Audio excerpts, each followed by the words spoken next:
দর্শক স্বাগত জানাচ্ছি দীপ্ত টেলিভিশনের বিশেষ টক শো দ্য হট সিটে। প্রতি বৃহস্পতিবার রাত 11:35 এই আয়োজন নিয়ে আমরা হাজির হই আপনাদের সামনে। আজকের পর্বে কে থাকছেন আমাদের অতিথি, চলুন দেখে নেই।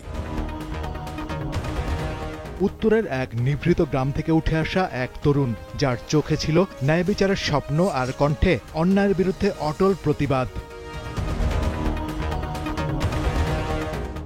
ঢাকা বিশ্ববিদ্যালয়ের প্রাণীবিদ্যা বিভাগের ছাত্র হয়েও তিনি নিজের পাঠ নিয়েছেন রাজপথে, আন্দোলনের মাঠে মানুষের সঙ্গে। তিনি বিশ্বাস করেন পরিবর্তন আসে প্রশ্ন করার মধ্য দিয়ে, আর সেই বিশ্বাসই তাকে এনে দিয়েছে নতুন প্রজন্মের আস্থা। 24-এর কোটা সংস্কার আন্দোলনের মুখ হয়ে ওঠা এই তরুণ আজও উচ্চারণ করেন নাগরিক অধিকার, ন্যায়ের রাজনীতি আর মুক্ত চিন্তার কথা। তার যুক্তি দৃঢ়, তার ভাষা স্পষ্ট, আর তার উপস্থিতি এক নতুন সামাজিক চেতনার প্রতীক। রাজনৈতিক দল এনসিপির উত্তরাঞ্চলের মুখ্য সংগঠক এই তরুণকে নিয়ে আছে আলোচনা সমালোচনাও। আবেগ আছে, যুক্তি আছে, কিন্তু সময় বলবে তার এই পথ চলা পরিবর্তনের ইতিহাস লিখবে, নাকি কেবল এক তরুণ প্রতিবাদের প্রতিধ্বনি হয়ে থাকবে। দ্য হট সিটের আজকের অতিথি সার্জিস আলম।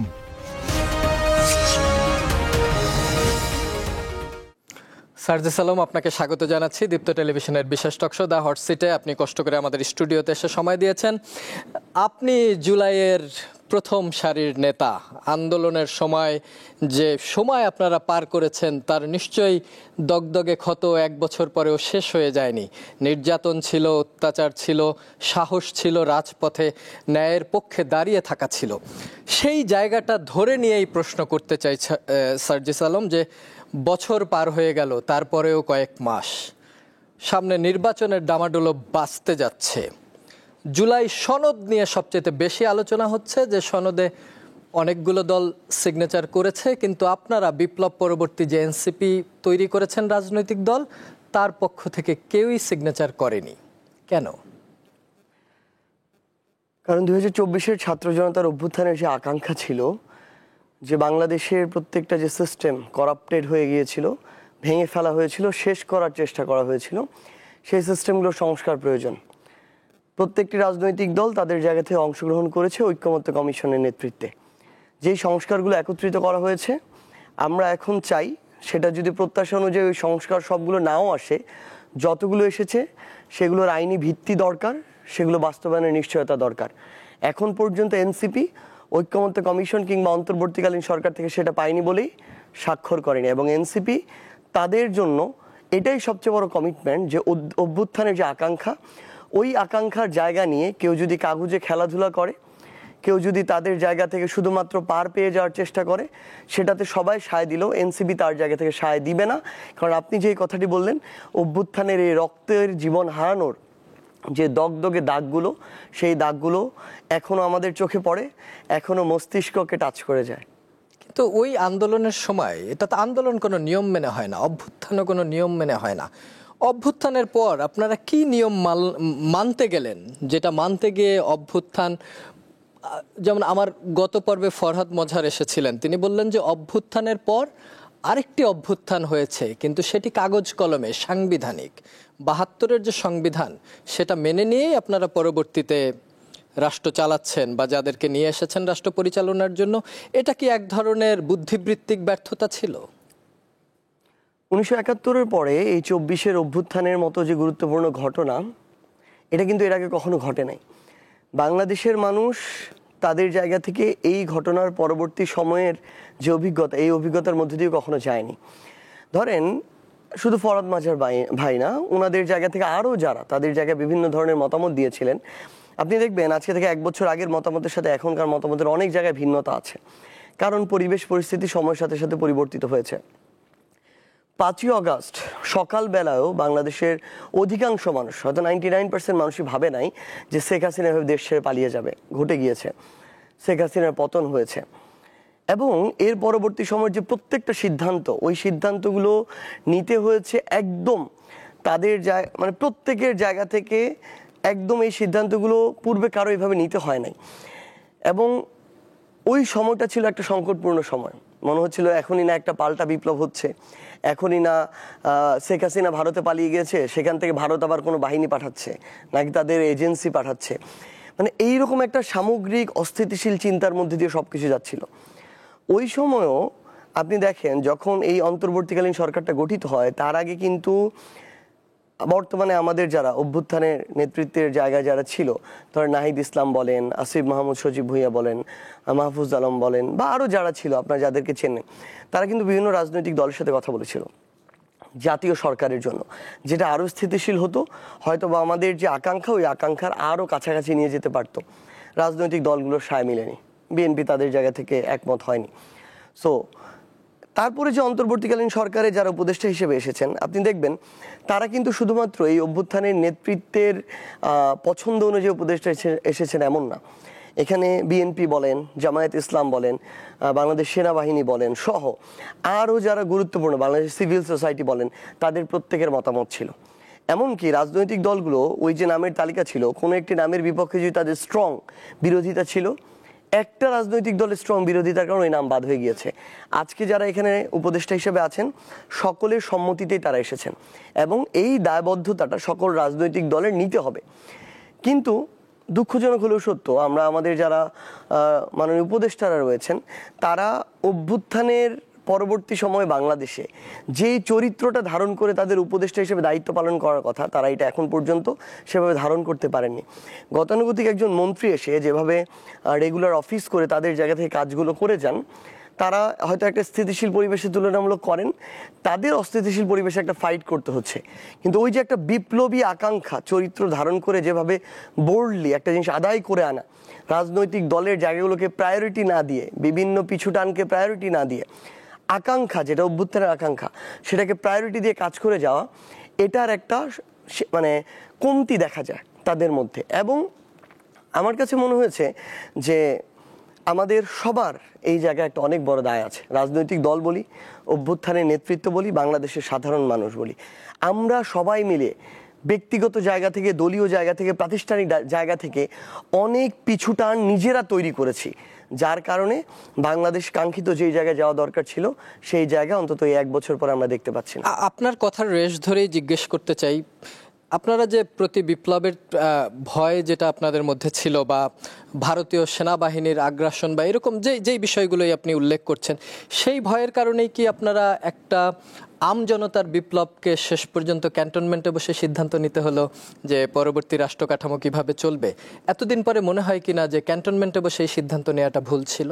না, ক্যান্টনমেন্টে বসে তো কোনো সিদ্ধান্ত হয়নি। কোন সিদ্ধান্ত ক্যান্টনমেন্টে বসে হয়েছে? এই যে পরবর্তী যখন সেনাপ্রধান ঘোষণা দিলেন আগামী 3 দিন যেরকম চলছে চলবে, তারপরে আমরা 3 দিন পরে সিদ্ধান্ত নিব বা ঘোষণা দিব আগামী বাংলাদেশ কারা চালাবে 5 থেকে 8, এই 3 দিন তো খুবই নাজুক পরিস্থিতি ছিল। কোনো সিদ্ধান্ত ক্যান্টনমেন্ট থেকে আসে নাই। এবং আপনি দেখে থাকবেন 5ই আগস্টে যখন আমরা প্রথম বসে একটা প্রেস ব্রিফিং করি, ওই জায়গায় আমরা স্পষ্ট করে ঘোষণা দিয়েছিলাম যে আগামীর বাংলাদেশ কিভাবে চলবে সেটা বাংলাদেশের ছাত্র জনতা নির্ধারণ করবে এবং আগামীর বাংলাদেশে কারা সরকার গঠন করবে, সরকার কিভাবে পরিচালিত হবে সেটা এই ছাত্র জনতা তাদের জায়গা থেকে তাদের ঐক্যমত্যের ভিত্তিতে এটা নির্ধারণ করবে। এখানে সেনাবাহিনী শুধুমাত্র তাদের যতটুকু দায়িত্ব পরিধি, নিরাপত্তা থেকে শুরু করে অন্যান্য বিষয়গুলো, ওই জায়গায় তারা দায়িত্বের কাঠামোর মধ্যে দিয়ে থাকবে। এই জায়গায় আমরা আমাদের জায়গা থেকে মনে হয়েছে অনেক প্রতিষ্ঠান তাদের জায়গা থেকে নিজের যে বলবো যে আধিপত্য বিস্তার করার চেষ্টা, সেই চেষ্টা করেছিল, কিন্তু সিদ্ধান্ত হয়েছে ক্যান্টনমেন্টের বাইরে থেকে, যারা ছাত্র জনতা ছিল, বিভিন্ন রাজনৈতিক দল ছিল তাদের মধ্য থেকে। কিন্তু একদম শুরু থেকে আমার কাছে মনে হয় 8ই আগস্ট থেকেই আমাদের এই যে ধরেন অন্তর্বর্তীকালীন সরকারের শপথ গ্রহণ, এটা তো বঙ্গভবনে হওয়ার কথা ছিল না।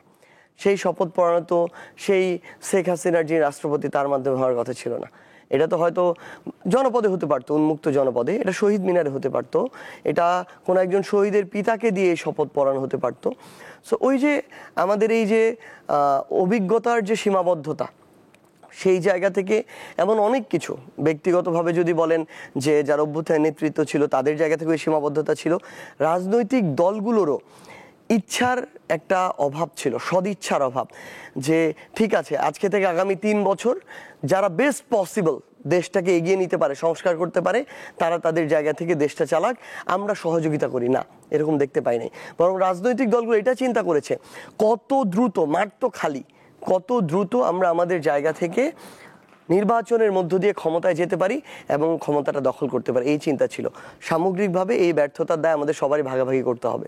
ধরুন শেখ হাসিনা পালিয়ে গেল ভারতে, ৭২-এর সংবিধান থাকলো, রাষ্ট্রপতির কাছে শপথ হলো, তাহলে এখন আবার জুলাইয়ের সনদের যে আইনি ভিত্তি, কে কার ভিত্তি দিবে?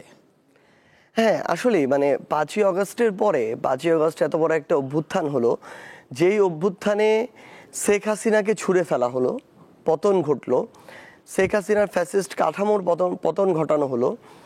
কিন্তু এরপরে ওই শেখ হাসিনা যেই সংবিধানকে ধারণ করে ফ্যাসিস্ট শেখ হাসিনা হয়ে উঠেছে, যেই সংবিধান ৭১-এর পরবর্তী সময়ে একটার পর একটা রক্তক্ষয়ী ঘটনার সৃষ্টি করেছে, আমরা আবার সেই সংবিধানকে আঁকড়ে ধরে চলা শুরু করলাম।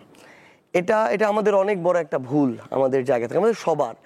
এবং যারা আমাদের এখানে রাজনৈতিক অঙ্গনে মুরব্বী যদি বলি, সিনিয়র যারা বলি, অভিজ্ঞ যারা বলি, তারাও তো এই জায়গায় যে এই সংশোধনটা করে আমাদের এই পথে হাঁটতে হবে এই কথা না বলে সবাই রাজনৈতিক স্বার্থের দিকে কথা বলেছে। এবং এটা খুবই আফসোসের একটা বিষয় যে আজকে আমরা যদি আমাদের জায়গা থেকে দেখি, তাহলে কিন্তু গতানুগতিক ওই সংবিধান অনুযায়ী আমরা যদি এই জুলাই সনদের আইনি ভিত্তির যে স্বাক্ষরের কথা বলি বা এই আইনি ভিত্তিটা পাওয়ার কথা বলি, এটা কিন্তু তাহলে রাষ্ট্রপতির মাধ্যমে আসার কথা।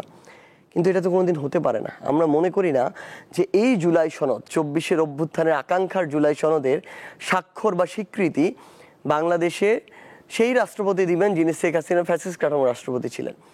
এই জায়গায় এনসিপির দ্বিমত।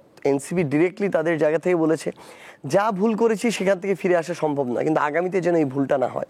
আমরা স্পষ্ট করে বলেছি, এই অভ্যুত্থানের স্বীকৃতির যে স্বাক্ষর, বাংলাদেশের অভ্যুত্থানের নেতৃত্ব হিসাবে, প্রতিনিধি হিসাবে, জনগণের আকাঙ্ক্ষার প্রতীক হিসাবে এই অভ্যুত্থানের অন্তর্বর্তীকালীন সরকারের প্রধান ডক্টর ইউনূসকে স্বাক্ষর করতে হবে। ওই জায়গাটিতেও আমাদের আরেকটি দ্বিমত রয়েছে। আমরা মনে করি যে জানায় হোক অজানায় হোক, অভিজ্ঞতার ঘাটতির কারণে হোক কিংবা এই সিচুয়েশনগুলো পূর্বে ফেস না করার কারণে হোক, যে ভুলগুলো আমরা আগে করেছি, আমরা যে কোনো কিছুর বিনিময়ে যতই ত্যাগ করতে হোক না কেন, আগামীতে এই ভুল করতে চাই না। আপনারা ছাত্র জনতার যে বৈষম্য বিরোধী আন্দোলন করলেন, এই আন্দোলন ছিল কোটার বিরুদ্ধে, শেষ পর্যন্ত সেটা গণ অভ্যুত্থানে রূপ নিল। আপনারা তখন ছাত্র জনতা সহ একটা বৃহৎ শক্তি ছিলেন, আন্দোলনের নেতৃত্বে ছিলেন। তারপরে আপনারা যখন রাজনৈতিক দল গঠন করলেন এবং আপনাদের ভেতর থেকেই ছাত্র প্রতিনিধিরা সরকারের উপদেষ্টাতে থাকলো, আপনাদের মনে হয় কিনা যে এই দল গঠন করাটা এই ছাত্র শক্তির জন্য একটা ভুল সিদ্ধান্ত ছিল, যেটা রাজনৈতিক দল করার পর আপনারা জনমত হারিয়েছেন, যে জনমত ২৪-এ ছিল? ২৪-এর অভ্যুত্থানের বিষয়টা একরকম, একটা রাজনৈতিক দল তার পার্সপেক্টিভ আরেক রকম। ২৪-এর অভ্যুত্থানে ফ্যাসিস্ট বিরোধী যত শক্তি ছিল, যত রাজনৈতিক দল ছিল, সবাই একসাথে এই অভ্যুত্থানে রাজপথে নেমেছে। অভ্যুত্থানের পরপর যে যার ঘরে ফিরে গিয়েছে, যেই দলের সেই প্ল্যাটফর্মে ফিরে গিয়েছে। ৫ই আগস্টে বাংলাদেশের মানুষের আকাঙ্ক্ষা ছিল সর্বোচ্চ লেভেলে। একটা দেশকে নিয়ে মানুষের আকাঙ্ক্ষা এর চেয়ে বেশি কোনোদিন হতে পারে না, স্বপ্ন এর চেয়ে বেশি কোনোদিন হতে পারে না। ওই পরিমাণ পিক টাচ করা নর্মালি সম্ভব না, এটা অসম্ভবের পর্যায়ে। কিন্তু একটা স্ট্যান্ডার্ডের জন্য আমাদের ফাইটটা করে যেতে হবে, লড়াইটা করে যেতে হবে। আমরা আমাদের জায়গা থেকে মনে করি যে ওই ২৪-এর অভ্যুত্থানে আমাদের একটাই দাবি ছিল এবং আমরা অনড় ছিলাম আমাদের দাবিতে। প্রয়োজনে জীবন যাবে, রক্ত যাবে। মানুষজন ২-৪ বছরের সন্তানকে নিয়ে রাস্তায় নেমে গেছে, জীবন দেওয়ার জন্যই নেমে গেছে। তো ওইটা ছিল সর্বোচ্চ লেভেল। ওই একটা দাবি থেকে যখন একটা অভ্যুত্থান হলো, এরপরে কিন্তু মানুষের দল অনুযায়ী, মত অনুযায়ী, বর্ণ অনুযায়ী, গোত্র অনুযায়ী, প্রতিষ্ঠান অনুযায়ী দাবি ভিন্ন হওয়া শুরু করলো। একজন আরেকজনের বিপক্ষে বলা শুরু করলো। খুবই স্বাভাবিকভাবে ওই জায়গা থেকে ওই অভ্যুত্থানের জনমত একটা রাজনৈতিক জনমতের সমান কোনোদিনও হবে না। আমরা কেন মনে করি যে আমাদের এই রাজনৈতিক দল গঠন করাটা আবশ্যক ছিল? কারণ অগস্ট থেকে ফেব্রুয়ারি এই ৬ মাসে আমরা লক্ষ্য করেছি অভ্যুত্থানের আমাদের যে আকাঙ্ক্ষা, এই ৬ মাস তো আমরা রাজনৈতিক দল গঠন করি নাই, আমরা তো বাংলাদেশের সকল রাজনৈতিক দলকে অবজার্ভ করেছি। আমাদের দেখে মনে হয়েছে রাজনৈতিক দলগুলো অভ্যুত্থানের পরে 1 মাসও সময় যেতে হয়নি, তারা অভ্যুত্থানের আকাঙ্ক্ষাকে পাশে রেখে তারা দলীয় এজেন্ডা সেগুলোকে সামনে রাখা শুরু করলো। তারা দেশের মানুষের আকাঙ্ক্ষাকে একপাশে রেখে কিভাবে দ্রুত একটা নির্বাচনের মধ্য দিয়ে ক্ষমতায় যাওয়া যায় সেই আকাঙ্ক্ষাকে সামনে রাখা শুরু করলো। এবং আপনি দেখে থাকবেন যে ওই 6 মাসে আপনি দেখেছেন যে এত পরিমাণে অভ্যুত্থানের আকাঙ্ক্ষা থেকে রাজনৈতিক দলগুলো তাদের জায়গা থেকে সরে যাওয়া শুরু করলো, এমন একটা ভাব আসা শুরু করলো কিছু কিছু ব্যক্তি গোষ্ঠী দলের মধ্যে যে অভ্যুত্থান নামক কিছু যেন হয়ই নাই। এবং ধীরে ধীরে ওই যে বিভিন্ন অপকর্ম যেগুলোর কারণে মানুষের দেয়ালে পিঠ থেকে গিয়ে মানুষ রাস্তায় নামলো, সেগুলো আবার একইভাবে চালু হতে শুরু করলো। আপনি দেখবেন আবার ওই টাকার লেনদেন, আবার ওই দখলদারিত্ব, আবার ওই চাঁদাবাজি। আপনি আপনার স্টুডিওর পাশে দেখবেন হাজার হাজার ট্রাক দিয়ে জনগণের রাস্তা দখল করে প্রত্যেক দিন কোটি টাকার চাঁদাবাজি হয়। এই জিনিসগুলো যেভাবে আজকে থেকে 2 বছর আগে ছিল, এখন ঠিক ওই একইভাবে হচ্ছে। এটা তো হচ্ছে গতানুগতিক প্রত্যেক দিনের সমস্যা। কিন্তু আমাদের একটা জিনিস মনে হয়েছে, আমরা তো রাজপথে নামতে মানুষকে ডাক দিয়েছিলাম, 1000-এর অধিক মানুষ জীবন দিল, রক্ত দিল। এই যে এত এত ত্যাগ, এই দায়বদ্ধতা আমরা কোনোদিন এড়াতে পারি না। আমরা এখান থেকে স্কিপ করার এটা আমাদের সুযোগ নেই, এখান থেকে চলে যাওয়ার সুযোগ নেই। আমাদের ডাকে মানুষ জীবন দিল আর আমরা বেঁচে থেকে এটাকে স্কিপ করে চলে যাব, এর চেয়ে আমার মনে হয় যে মানে ভীতু বা কাপুরুষ চরিত্র আর কিছু হতে পারে না। তো আমাদের মনে হচ্ছে এই লড়াইটার আমাদের শেষ দেখে ছাড়তে হবে। আমরা যদি এটা ছেড়ে দেই, ইভেন এখনো যদি ছেড়ে দেই, বর্তমান বাংলাদেশের রাজনৈতিক পরিবেশ যতটুকু আছে, জনগণ কথা বলতে পারে, ফাইট করে, অন্যান্য কিছু রাজনৈতিক দল বা ব্যক্তিবর্গ যা ইচ্ছা তাই করতে পারে না, এটা এতটুকু থাকবে না, এটা আরও লাগামহীন হয়ে যাবে। আমরা অন্তত আমরা কথা বলে হোক, ফাইট দিয়ে হোক, তাদের সামনে মুখোমুখি দাঁড়িয়ে হোক, ওই লাগামটা মাঝে মাঝে টেনে ধরার চেষ্টা করি। এবং আমরা বিশ্বাস করি যে এই অভ্যুত্থানের আকাঙ্ক্ষাগুলোকে যদি আমরা বাস্তবায়ন করতে চাই আগামীতে, এই ছাত্র জনতাকে একটা রাজনৈতিক ফোর্স হিসেবে থাকতে হবে। কোনো সিভিল সোসাইটি দিয়ে আপনি এই রাজনৈতিক দলগুলোকে মোকাবেলা করতে পারবেন না, কোনো সামাজিক প্ল্যাটফর্ম দিয়ে আপনি এই রাজনৈতিক দলগুলোকে মোকাবেলা করতে পারবেন না। আপনি জনগণের জন্য এই সংস্কারের পলিসিগুলো কোনো দিন রাস্তায় দাঁড়িয়ে কয়েকটা আন্দোলন করে এগুলো বাস্তবায়ন করতে পারবেন না। আপনার সংসদে যাইতে হবে, আপনার পলিসি মেক করতে হবে। এবং গুরুত্বপূর্ণ 2টা লাইন বলি, বাংলাদেশে আওয়ামী লীগ যদি কোনোদিন ফিরে আসে, যারা এই অভ্যুত্থানের রাস্তায় নেমেছিল, প্রত্যেক জেলা উপজেলায় কারা কারা নেমেছিল, লিড দিয়েছিল, তাদের লিস্ট তাদের কাছে আছে। তাদেরকে খুঁজে পাওয়া যাবে না, শরীর একখানে পাওয়া যাবে, শরীরের অঙ্গ প্রত্যঙ্গ আরেকখানে পাওয়া যাবে। এই মানুষগুলোর নিরাপত্তা দরকার আছে। বাংলাদেশে আওয়ামী লীগ প্রশ্নে আর ভারতীয় আধিপত্যবাদ ঠেকানোর প্রশ্নে কোনো দিন, আমি আপনাকে বলে যাচ্ছি আজকে এখানে, বিএনপি এবং জামায়াত এককভাবে নেতৃত্ব দিতে পারবে না। সেখানে এই অভ্যুত্থানের প্রতিনিধিদেরকে লাগবে। এনসিপিতে যারা এখন নেতৃত্বে আছে কিংবা কাজ করে, যারা এই অভ্যুত্থানের সামনের সারিতে জেলা উপজেলা কিংবা এই শহর পর্যায়ে ছিল, তাদের প্রত্যেককেই লাগবে, রাজনৈতিক ফোর্স হিসেবে লাগবে।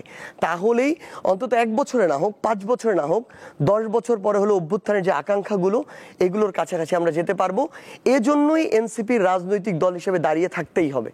এনসিপিও কি রাজনৈতিক দল হওয়ার পর একই ধরনের বৈশিষ্ট্য ফিরল কিনা? এই কারণে বলছি যে এনসিপির অনেকের বিরুদ্ধেই চাঁদাবাজির অভিযোগ এসেছে, দখলবাজির অভিযোগ এসেছে, আপনারা অনেককে বহিষ্কারও করেছেন। বহিষ্কার তো যে কোনো দলেই করতে পারে, কিন্তু এনসিপিও রাজনৈতিক দল হয়ে ওঠার পর অন্য রাজনৈতিক দলের মতো একই দায় নিতে হচ্ছে কিনা? প্রথমত হচ্ছে, আমি একদম যদি বলি যে আমরা কখনোই বলবো না যে এরকম অভিযোগ আমাদের কাছে আসেনি, প্রমাণসহ কিছু অভিযোগ আমাদের কাছে এসেছে। এনসিপির সবচেয়ে বড় একটা দায় নিতে হয়েছে কোন জায়গায়, অভ্যুত্থানের পরবর্তী সময়ে যখন এনসিপি হয়ও নাই, তখনও যারা যারা বিভিন্ন জায়গায় স্বঘোষিত সমন্বয়ক ছিল বাংলাদেশের বিভিন্ন জেলা উপজেলায়, তারাও যদি তাদের জায়গায় ওই শব্দটাকে বা ওই পদটাকে অপব্যবহার করে, ক্ষমতার অপব্যবহার করেছিল, চাঁদাবাজি করেছিল, সেই দায়গুলো যখন এনসিপির জন্মই হয় নাই, তারপরে এসে 1 বছর পরে এসে অনেক ক্ষেত্রে এনসিপিকে নিতে হয়েছে। এক, দ্বিতীয়ত, অভ্যুত্থানের সময়ও আমরা বাংলাদেশের হাতে গোনা কয়েকটা বিশ্ববিদ্যালয়, 2-1টা জেলা আর কেন্দ্রীয়ভাবে বৈষম্য বিরোধী ছাত্র আন্দোলনের কমিটি দিয়েছিলাম। কিন্তু যখন অভ্যুত্থানটা ঘটে গেল, এরকম একটা বিশাল সংখ্যক আছে যারা অভ্যুত্থানের পর হঠাৎ করে স্বেচ্ছাসেবী হয়ে উঠলো, যাদেরকে অভ্যুত্থানের আগে দেখা যায়নি, স্বেচ্ছাসেবী হয়ে উঠে ফুটেজ খেয়ে তারা অনেক বড় সমন্বয়ক হয়ে উঠলো। এবং ওই সমন্বয়করা ধীরে ধীরে বিভিন্ন জায়গায় ক্ষমতার অপব্যবহার করা শুরু করলো। এটা যখন হয়েছে স্থানীয় পর্যায়ে বিভিন্ন জায়গায়, প্রায় 6 মাস পরে ফেব্রুয়ারি পরে যখন এনসিপি গঠিত হলো, ওই সমন্বয়কদেরকেও এনসিপির সদস্য মনে করে এই দায়টা এনসিপির উপর চাপানো হলো।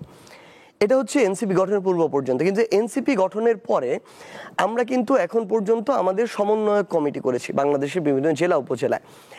এই জায়গায় আমরা যখন সমন্বয় কমিটিটা করি, যেহেতু আমাদের রেজিস্ট্রেশন ছিল, আমাদের ফ্যাক্ট হচ্ছে এটা একটু দ্রুত গতিতে করতে হয়েছে। আমরা প্রত্যেক পার্সন ধরে ধরে আমরা এই ফ্যাক্ট চেকটা করতে পারি না। 2-1টা জায়গায়, এটা এরকম না যে অনেক জায়গায়, কিছু কিছু কমিটিতে আমাদের এইরকম কিছু অপ্রত্যাশিত ঘটনা আমাদের কাছে এসেছে। আমরা সাথে সাথে আমাদের জায়গা থেকে 2টা কাজ করছি। এক, তাদেরকে স্থায়ীভাবে বহিষ্কার করছি। এমনকি আপনি জেনে থাকবেন আমাদের কেন্দ্রীয় কমিটির অনেককেও এরকম বহিষ্কার করা হয়েছে। দ্বিতীয়ত, আমরা তাদের বিরুদ্ধে যখন স্থানীয়ভাবে প্রশাসনের মধ্য দিয়ে ব্যবস্থা নেওয়া হয়েছে, আমরা বাধা দেই নাই। বাংলাদেশের রাজনীতিতে সবচেয়ে বড় যেটা হয় যে বড় রাজনৈতিক দলগুলো তাদের নেতাকর্মীদেরকে লোক দেখানো বিভিন্ন ধরনের বহিষ্কার করে, কিন্তু যখন প্রশাসন ব্যবস্থা নিতে যায় ব্যবস্থা নিতে দেয় না, এবং নির্দিষ্ট একটা সময় পরে তারা আবার ফিরে আসে। আমরা আমাদের জায়গা থেকে এই জায়গায় কখনো প্রশাসনে হস্তক্ষেপ করি নাই। এবং আমি আপনাকে শুধু একটা জিনিস বলতে পারি, বাংলাদেশে এনসিপির এখনো আহ্বায়ক কমিটি দেওয়া শুরু হয়নি। আশা করি আগামীকালকে থেকে বাংলাদেশে এনসিপির জেলা মহানগরে আহ্বায়ক কমিটি দেওয়া শুরু হবে, পর্যায়ক্রমে উপজেলা, ইউনিয়ন এবং ওয়ার্ড। আমরা এই জায়গাটা সর্বোচ্চ গুরুত্ব দিয়ে বিবেচনা করব।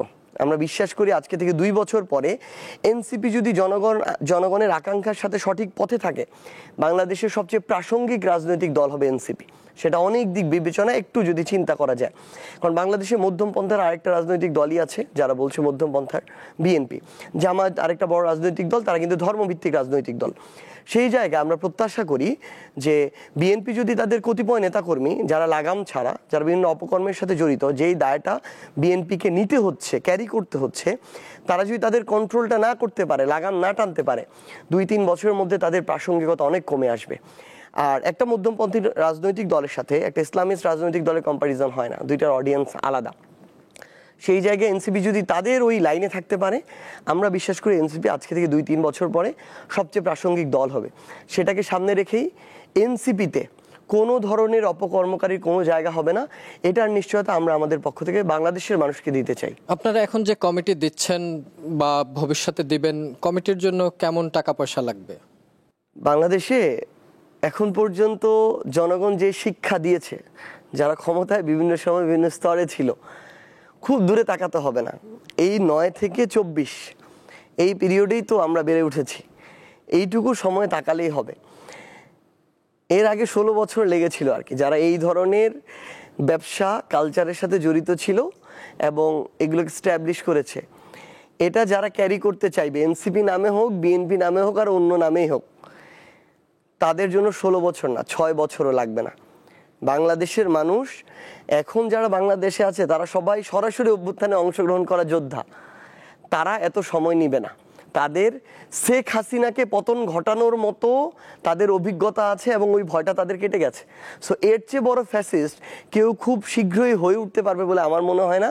সো ওই জায়গা থেকে আশা করি এনসিপি শিক্ষা নিয়ে শুধুমাত্র যেই মানুষগুলো জনগণের দায়বদ্ধতাকে স্বীকার করে জনগণের জন্য কাজ করবে, তারা এনসিপিতে আসবে। এটা আমাদের জায়গা থেকে আমাদের কমিটমেন্ট। আপনারা রাজনৈতিক দল করলেন, সারা দেশব্যাপী আপনাদের একটা মানুষের সাথে অংশগ্রহণমূলক প্রোগ্রামও করলেন, সেখানে আমরা দেখেছি ব্যাপক সাড়াও ছিল। এই যে আপনারা পুরো বাংলাদেশ চষে বেড়ালেন, এর জন্য তো প্রচুর অর্থ প্রয়োজন। আপনারা যে পার্টি চালাচ্ছেন, সেখানেও প্রচুর অর্থ প্রয়োজন। আপনাদের তাহলে এই অর্থনৈতিক সোর্সটা কিভাবে? আপনারা কি ক্রাউড ফান্ডিং করছেন, নাকি বিভিন্ন আন্তর্জাতিক পর্যায়ে থেকে চাঁদা পাচ্ছেন? একটু যুক্তই করে দেই। ধরেন বাংলাদেশের রাজনীতি, কেউ ভারতপন্থী, ভারতের কাছ থেকে টাকা পায়, কেউ আমেরিকাপন্থী, আমেরিকা থেকে টাকা দেয়, কেউ হয়তো পাকিস্তানপন্থী, পাকিস্তান থেকে টাকা দেয়। এনসিপি কোন পন্থী? কোথা থেকে আসে তাদের টাকা? আমি এক্স্যাক্টলি এই প্রশ্নটা আপনাকে করতে চাচ্ছিলাম। আপনার আসলে কি মনে হয় আপনার জায়গা থেকে এনসিপি এখন পর্যন্ত কোন পন্থীর দিকে যাচ্ছে? না, এনসিপির যদি আপনি রাষ্ট্রের কথা বলেন, আপনি যদি আমাকে প্রশ্ন করেন যে এনসিপি কোন পন্থী, আমরা হয়তো দেশ বলতে পারবো না এনসিপি কোন পন্থী, কিন্তু আমরা হয়তো টাকার উৎস বলতে পারি যে বিভিন্ন ভাবে মানুষ বলে এটা। এনসিপির ধরেন যারা রাষ্ট্র পরিচালনায় উপদেষ্টা হিসেবে আছেন, এরা আপনাদের একটা বড় ফান্ডিং করে। বসুন্ধরার মতো বড় বড় যারা বিজনেস ম্যাগনেট আছে, তারা আপনাদেরকে ফান্ডিং করে। পত্রপত্রিকা এগুলো আসে, পাবলিকও হয়তো এগুলো সন্দেহ করে।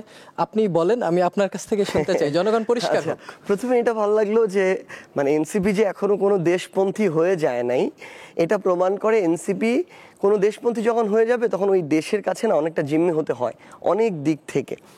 তো এনসিপি যেহেতু কোনো আধিপত্যবাদে বিশ্বাস করে না, বাংলাদেশ পন্থাকে সামনে রেখে এনসিপি কোনো দেশপন্থী হতে যাবে না আগামীতে। এবার যদি আসি, এটা কষ্টের সাথেই বলতে হচ্ছে, আমরা জুলাই পদযাত্রা করেছি, বাংলাদেশের 64 জেলার মধ্যে 59টা জেলা আমরা যেতে পেরেছি।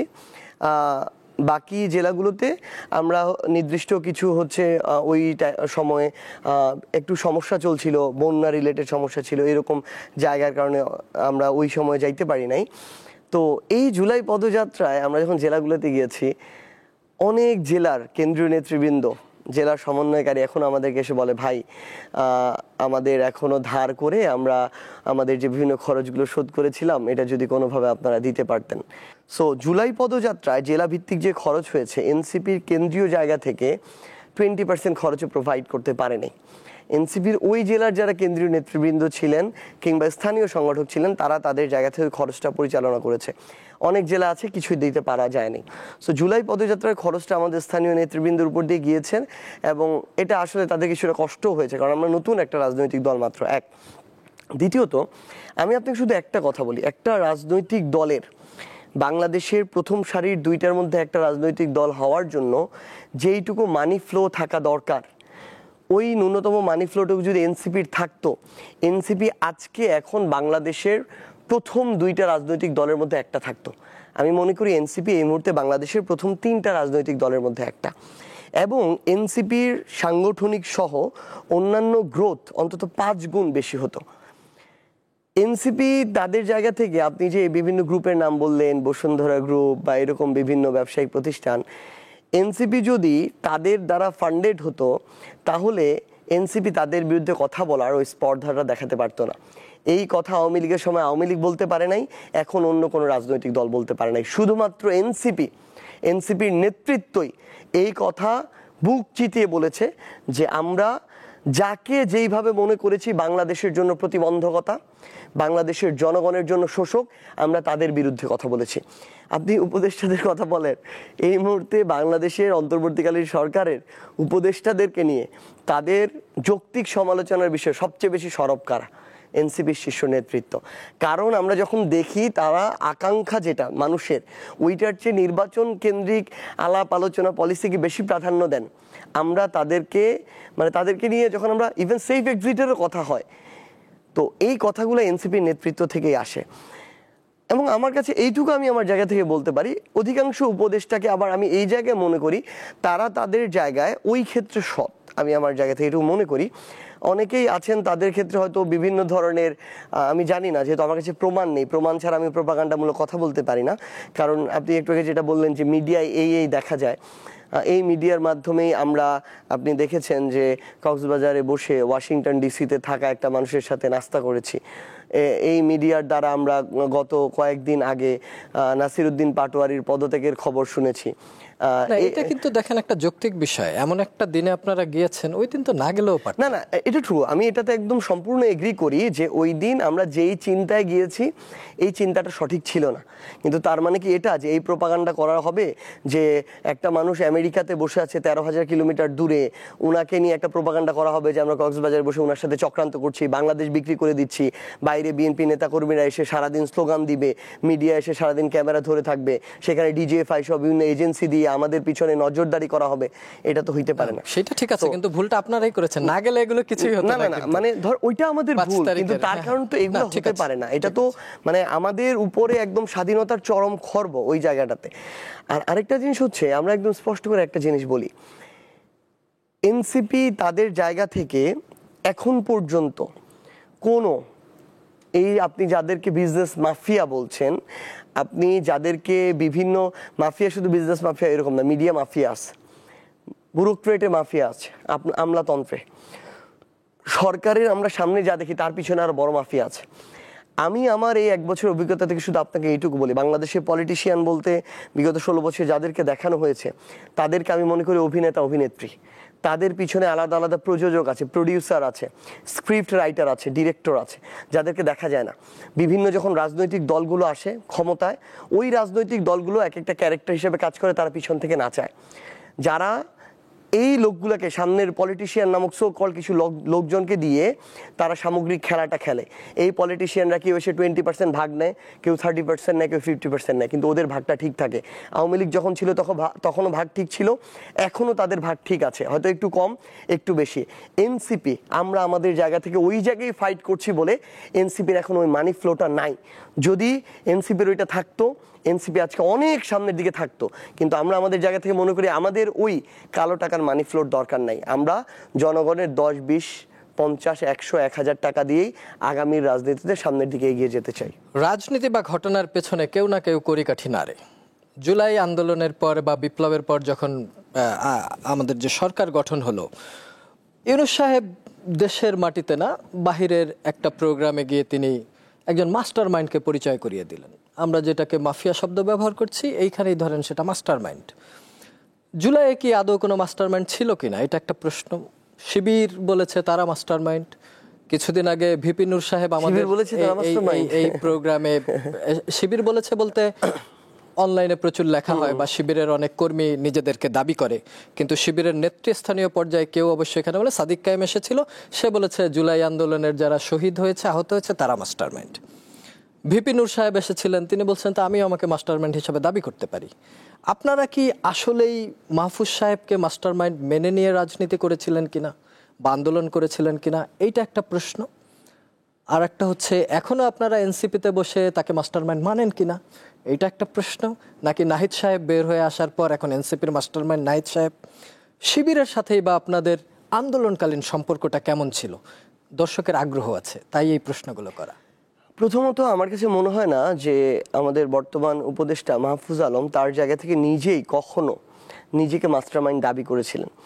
ডক্টর ইউনূস পরিচয় করিয়ে দেওয়ার সময় হয়তো তার জায়গা থেকে তাকে পরিচয় করিয়ে দেওয়ার জন্য বা কোনো একটা বিশেষণের জায়গা থেকে এই শব্দটা হয়তো খুব সিম্পল জায়গা থেকে উচ্চারণ করেছিলেন। মানে ইউনূস সাহেব বললে কিন্তু আর দাবি করার প্রয়োজন পড়ে না। না, মানে প্রথম কথা হচ্ছে তিনি বাংলাদেশের একজনকে রিপ্রেজেন্ট করার সময় হয়তো তার জায়গা থেকে এই কথাটি বলেছিলেন।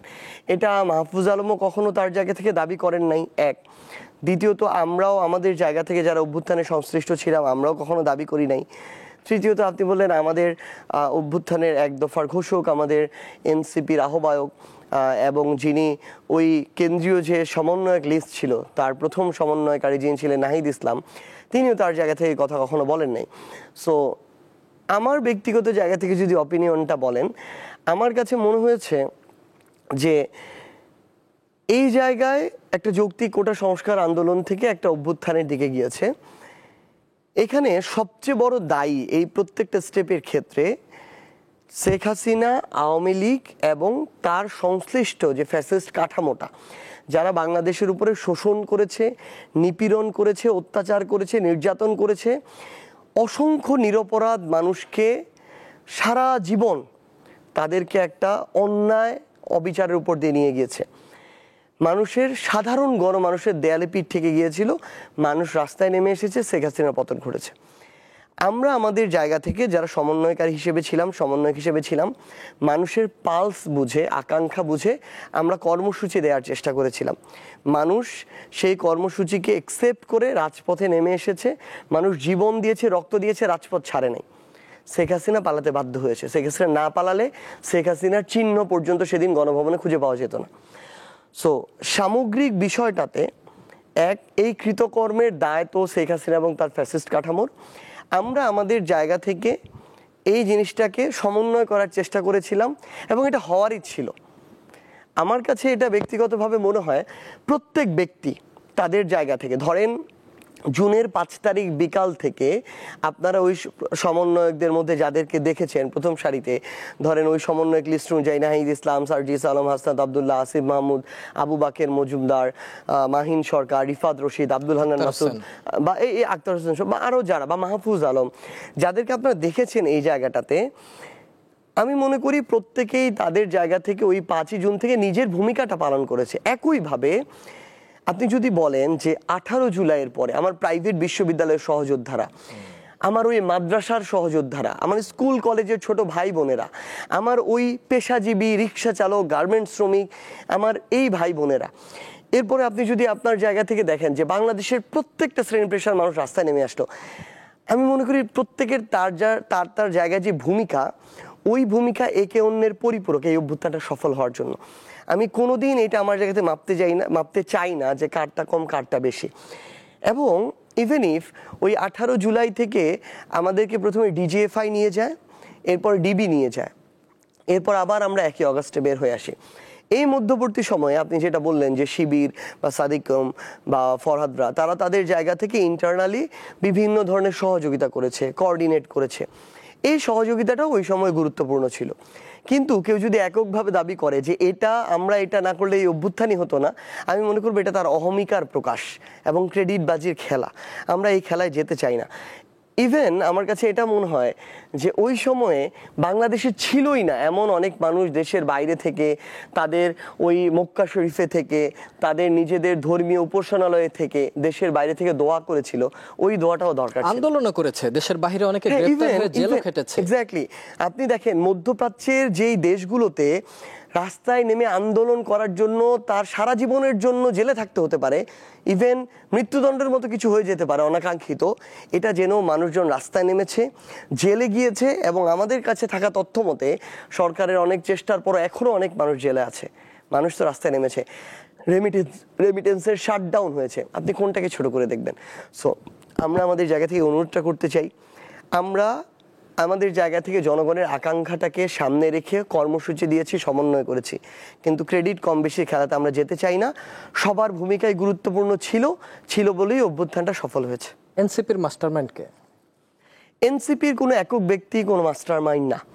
আমরা মনে করি বাংলাদেশের রাজনীতিতে আমরা নতুন এসেছি, আমাদের ওই গ্রহণ করার মানসিকতা থাকতে হবে। যে কোনো বিষয়ে আমরা পরামর্শ যে কারো থেকে নিতে প্রস্তুত থাকি।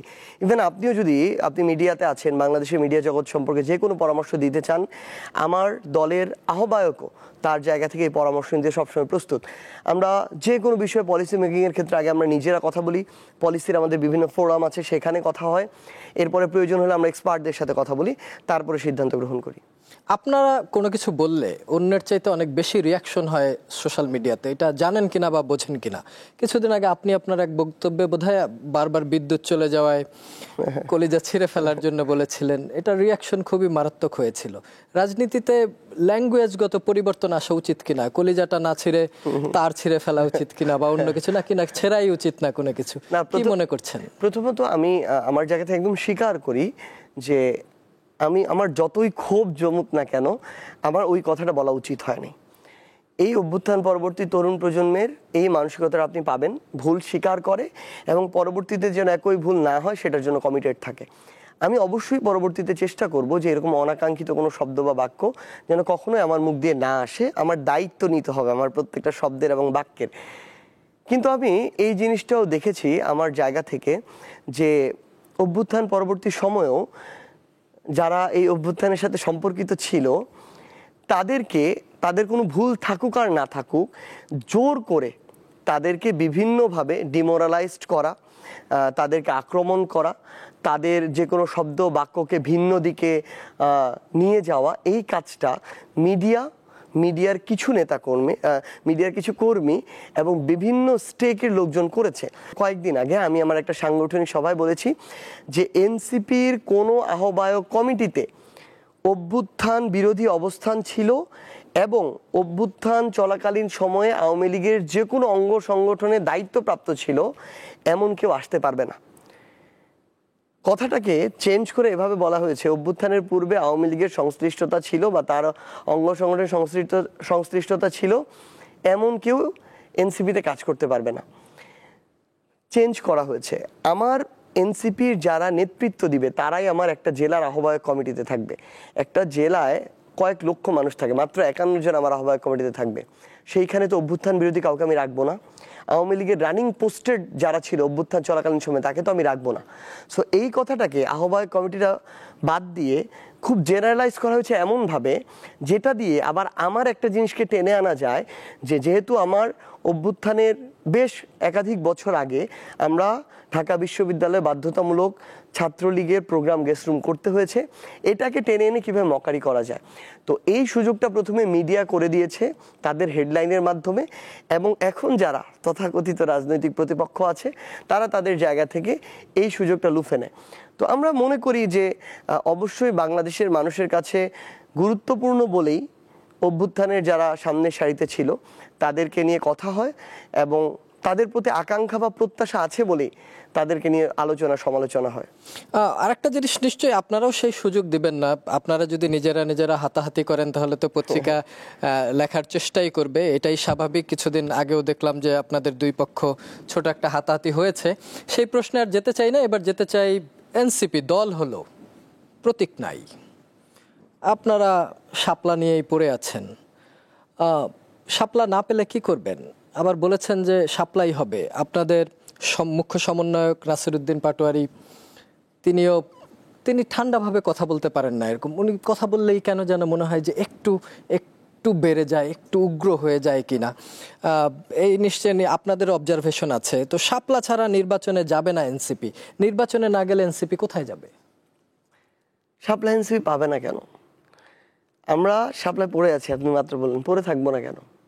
মানে শাপলা পেতে কি আমার কোনো আইনগত বাধা আছে? না, আপনি শাপলায় পড়ে না থেকে তো আপনি বলতে পারেন যে নির্বাচনে যে বেগুন, কলস, হাড়ি, এইটা সেটা আছে সেগুলো আগে বাদ দিতে হবে। সেই আন্দোলন তো হ্যাঁ, আমরা তো সেটাও বলেছি। সেই আন্দোলন হওয়ার পরে না হয় মানে নতুন ইনক্লুড করার সময় বললেন যে শাপলা ইনক্লুড। ভালো কথা বলেছেন, মানে বেগুন, ফুলকপি, বাঁধাকপি, খাট, পালংর জন্য না হয়ে এত বছর পরে ধরেন 25 সালে এসে এই মার্কার কি কোনো ভ্যালু আছে? তাহলে এই প্রশ্নটাই আমি জাস্ট বলেছেন, মানে এটাই কথা। মানে এটার জন্য যদি আমার আন্দোলন করতে হয় তাহলে নির্বাচন কমিশনে যে মানুষগুলো বসে আছে তার ওখানে থাকার দরকার কি?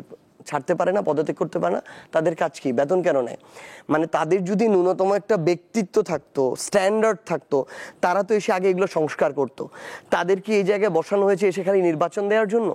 অভ্যুত্থান পরবর্তী বাংলাদেশের সবচেয়ে বড় চাওয়া তো হচ্ছে জনগণের সংস্কার।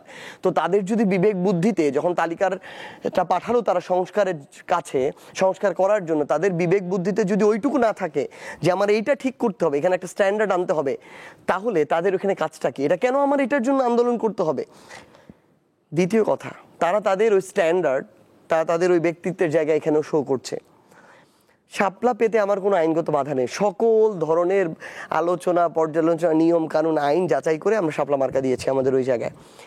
ভাই, এই যে নাছোড় বান্দার মতো অবস্থাটা দেখছেন না, এই যে নাসিরউদ্দিন পাটোয়ারির মাথা গরমটা দেখতেছেন না, এই নাসিরউদ্দিন পাটোয়ারি যা বলে 2-3 মাস পরে তাই হয়। মানুষ মিলায় নাই কিন্তু। সো মাথা গরম করে বলতে পারে, কিন্তু ওই কথা পরে প্রমাণিত হয়। এই মাথা গরম করা লোকগুলার জন্যই ওই জুলাইয়ের 1 তারিখে যখন 500 মানুষ নামছিল তখন নাসিরউদ্দিন পাটোয়ারির রাস্তায় নামছিল। এই লোকগুলাকে আপনার তখন আবার দরকার, যখন আবার নতুন করে কেউ ফ্যাসিস্ট হিসেবে জেগে উঠবে, তার ছিঁড়া মাথা গরম করা প্রত্যেক জেলা উপজেলায় 5-10টা ছেলে পেলে আছে, ওইগুলো ব্যানার নিয়ে আগে নামছিল। ওইগুলা জানে ওরা রাস্তায় নামলে ওদের ছাত্রলীগ পিটাবে, আওয়ামী লীগ পিটাবে, জেলে ঢুকাবে, আবার জেল থেকে বেরোয় এসে ওরা রাস্তায় নামছিল। সো ভাই, কথাটা হচ্ছে কোন জায়গায়? রক্তে এই নাছোড় বান্দা আপোষহীন মনোভাবটা ছিল বলেই অভ্যুত্থানটা সফল হয়েছে, হাসিনার পতন হয়েছে। আগামীতেও এটা থাকতে হবে, কারণ নতুন করে বিভিন্ন জায়গায় যেন ফ্যাসিস্টের চরিত্রটা কেউ শো না করতে পারে। আমাকে যদি তারা কোনো আইনগত বাধা দেখাইতে পারে, আমরা এটা নিয়ে আপত্তি করব না, আমার দলের আহ্বায়ক বলেছেন। কিন্তু আমার যদি এটা প্রাপ্য হয়, আইনগতভাবে কোনো বাধা না থাকে, আমাকে যদি স্বেচ্ছাচারী আচরণ করে এটা না দেয়, তার মানে আমি মনে করব তাদের মধ্যে একটা প্রভাবক ঢুকে গিয়েছে, যেই প্রভাবক তাদেরকে স্বেচ্ছাচারী হিসেবে গড়ে তুলছে, যেই প্রভাবক আবার ন্যায্য অধিকার থেকে দিতে তাকে বিরত রাখছে। এই স্বেচ্ছাচারী আচরণ এর চেয়েও বেশি আকারে আমি নির্বাচনে দেখতে পেতে পারি। সেদিন আমার বাংলাদেশের অভ্যুত্থান পরবর্তী নির্বাচনটাকে সুষ্ঠু করার কোনো উপায় থাকবে না। আমরা ওই পর্যন্ত স্বেচ্ছাচারী আচরণ নিয়ে এই নির্বাচন কমিশনকে যেতে দিব না।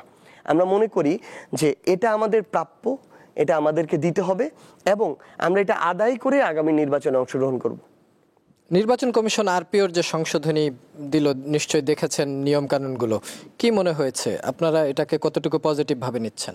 সামগ্রিকভাবে আমাদের কাছে মনে হয়েছে যে এই জায়গায় যে বেশ কিছু বিষয়গুলো রয়েছে, স্পেশালি ধরেন আপনি জোট করলেন কারোর সাথে, কিন্তু আপনাকে আপনার মার্কা নিয়ে আমি অবশ্যই আমার জায়গা থেকে, আমরা এনসিপির পক্ষ থেকে ইভেন এটাকে সমর্থন করি। কিছু কিছু রাজনৈতিক দল আছে, তথাকথিত রাজনৈতিক দল, যারা তাদের জায়গা থেকে এটাতে কিছুটা আমার মনে হয় যে নাখোশ হয়েছে। কিন্তু আমরা মনে করি স্বল্প মেয়াদে নাখোশ হলেও দীর্ঘমেয়াদে তাদের খুশি হওয়া উচিত। তারা যে একটা রাজনৈতিক দল, বাংলাদেশে তাদের নামটা মানুষের অন্তত জানা উচিত, তাদের রাজনৈতিক দলের নেতৃত্বকে এটা জানা উচিত। বাংলাদেশে 45টা আই থিঙ্ক রেজিস্ট্রেশনকৃত রাজনৈতিক দল আছে, আরো বাড়ছে। আপনি বাংলাদেশের সাধারণ মানুষকে বলেন 10টার বেশি নাম কেউ বলতে পারে কিনা? 10টার বেশি রাজনৈতিক দলের কেউ নেতৃত্বে কে আছে, প্রেসিডেন্টকে, সেক্রেটারিকে কেউ বলতে পারে কিনা? তাহলে তাদের তো একটা রাজনৈতিক দল হিসেবে যদি শুধুমাত্র একটা সিট কেন্দ্রিক চিন্তা হয়, একটা পরজীবী পরগাছার মতো চিন্তা হয় যে আমি তার মার্কা আর দলের নামটাকে আঁকড়ে ধরে একটা সংসদে সিট পাবো, তাদের রাজনীতি করা বন্ধ করে দেওয়া উচিত, নাহলে ওই দলে চলে আসা উচিত। বরং মনে করি যে এটা তাদের একটা সুযোগ, নিজের দলের নামটাকে চেনানো, নিজেকে চেনানো, নিজের দলের নেতৃত্বকে চেনানো এবং মহিমায় আস্তে আস্তে করে হলেও বেড়ে ওঠার, বিকশিত হওয়ার যে সুযোগটা, এটাকে কাজে লাগানো। গণ অধিকার পরিষদের সাথে আপনাদের মাঝখানে দুই পার্টি এক হয়ে যাওয়ার একটা আলোচনা উঠেছিল। আমি ভিপি নূরকে হেসে হেসে দুষ্টমি করেই বলছিলাম যে তাহলে মার খাওয়ার দায়িত্বটা কে নেবে, কে হবে এই সভাপতি? আপনাদের এই প্রক্রিয়া কি থেমে গেছে?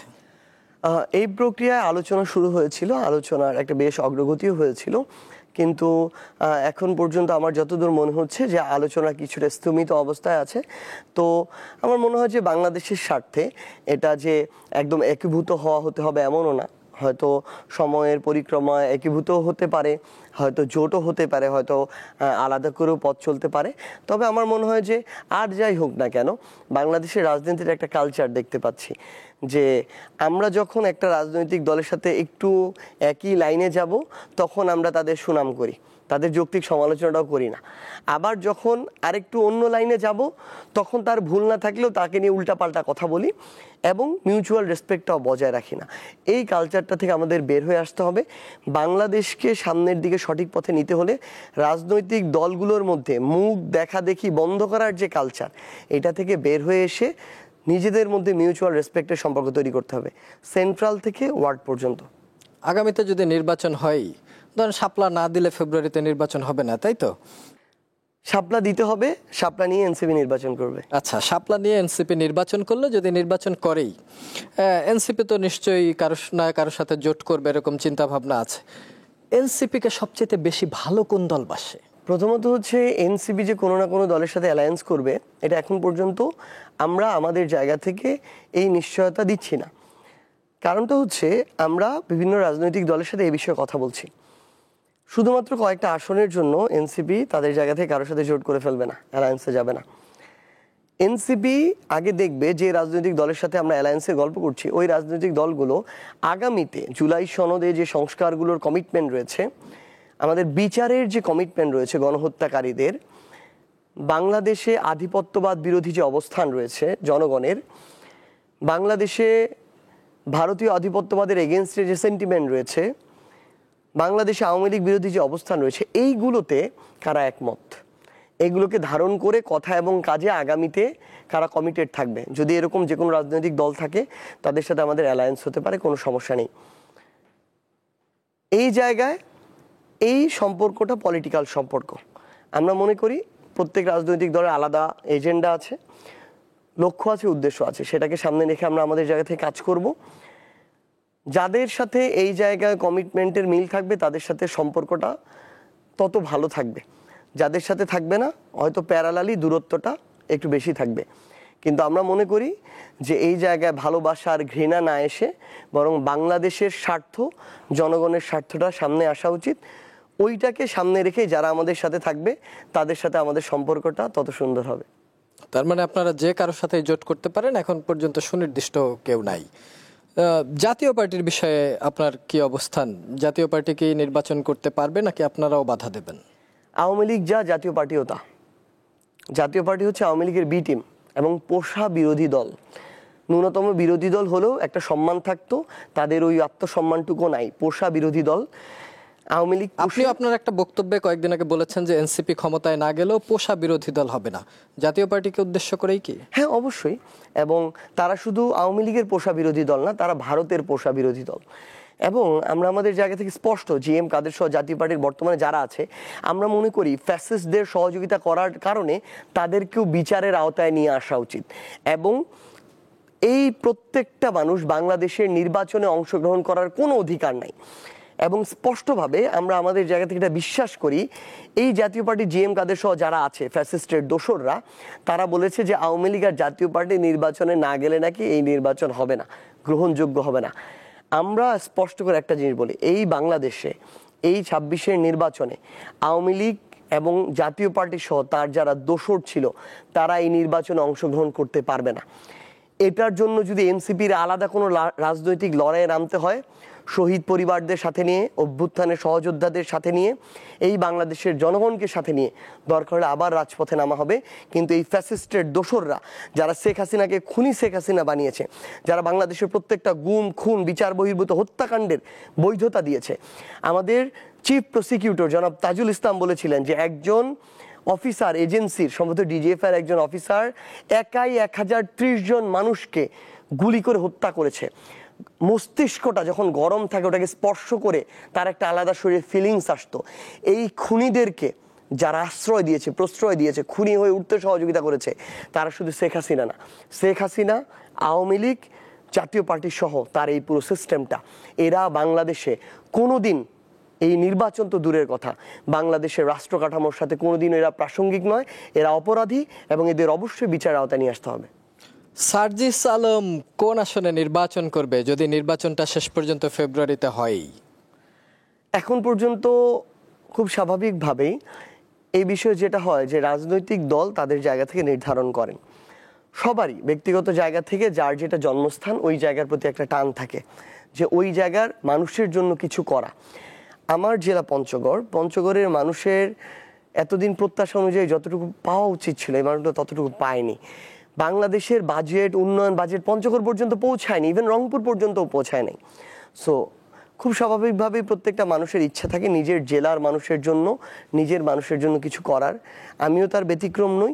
কিন্তু এক্ষেত্রে দল আশা করি আগামী 15 দিনের মধ্যে এই সিদ্ধান্ত আসতে যাচ্ছে এনসিপির কে কোন জায়গায় কোন আসনে নির্বাচন করবে। আমার দল যেটা নির্ধারণ করবে আমি আমার জায়গা থেকে সর্বোচ্চটুকু চেষ্টা করবো ইনশাআল্লাহ। অনেক ধন্যবাদ সার্জিস আলম, স্টুডিওতে এসে আমাদেরকে সময় দেওয়ার জন্য। আপনার জন্য শুভকামনা রইল, আপনার রাজনৈতিক ক্যারিয়ারও আরো সুন্দর জনগণের জন্য হোক। জুলাই আন্দোলনে যেমন বুক চিতিয়ে রাজপথে দাঁড়িয়েছিলেন, বাংলাদেশের প্রশ্নে, বাংলাদেশের মানুষের প্রশ্নে সেভাবেই বুক চিতিয়ে দাঁড়াবেন। দুর্নীতি আপনাকে ছোবে না, স্বজনপ্রীতি আপনাকে ছোবে না, সেই আশাবাদ ব্যক্ত করে আজকের মতো শেষ করছি। আপনাকে অসংখ্য ধন্যবাদ। এবং আপনার মাধ্যমে, দীপ্ত টিভির মাধ্যমে বাংলাদেশের অভ্যুত্থানের আকাঙ্ক্ষার সাথে সম্পর্কিত এখনও যে প্রত্যেকটা মানুষ ওই আশা নিয়ে বেঁচে আছেন, আপনাদেরকেও ধন্যবাদ। লাস্ট একটা কথা, আশা ছাড়া যাবে না, হাল ছাড়া যাবে না। এটা 1 বছরে হবে না, কিন্তু 5 বছরে, 10 বছরে ইনশাআল্লাহ অবশ্যই হবে। অনেক ধন্যবাদ। দর্শক, সার্জিস আলম যেরকমটি বললেন যে হাল ছেড়ো না, বাংলাদেশ প্রশ্নে, দেশের স্বাধীনতা এবং সার্বভৌমত্বের প্রশ্নে, এদেশের জনগণের প্রশ্নে আমরাও হাল ছাড়তে চাই না। আমরা টেলিভিশন, আমরা মিডিয়া, আমাদেরও চোখ কান খোলা থাকবে দেশের জন্য, মানুষের জন্য। সবার জন্য রইল শুভকামনা, শুভরাত্রি। দ্য হট সিট দেখুন প্রতি বৃহস্পতিবার রাত 11টা 35 মিনিটে।